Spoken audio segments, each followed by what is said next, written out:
মা আমি বেরোচ্ছি বুঝলে, আমার একটা ইন্টারভিউর কল এসছে, আমার কিন্তু ফিরতে লেট হবে। ফিরতে লেট হবে বলছিস?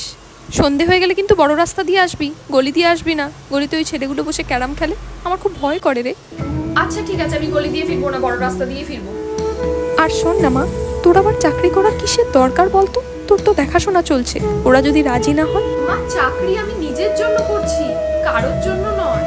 আচ্ছা আচ্ছা ঠিক আছে, কিন্তু রাত বিরেতে চাকরি হলে কিন্তু মুখের উপর না করে দিবি, কোনো দরকার নেই করার। হ্যাঁ হতেই পারে, নাইট শিফট হতেই পারে। না, রাতে মেয়েরা সুরক্ষিত নয়, তুই নাইট শিফট করবি না, আমার দিব্যি রইল। মা এবার প্রতিবাদ করার সময় এসে গেছে। ওসব করে কি আদতেও কিছু ফল পাওয়া যায় রে মা? জানি না বাপু। আচ্ছা সে যাই হোক, তুই কিন্তু ফেরার সময় আমাকে একটা ফোন করিস, আমি তোর দাদাকে মোড়ের মাথায় পাঠাবো। আর কিছু? যাই এবার, নালে লেট হয়ে যাবে। দুকা দুকা, সাবধানে যাও। আর হ্যাপি ইন্ডিপেন্ডেন্স ডে। ওটা থাক না মা, যেদিন স্বাধীন হব সেদিন বলো।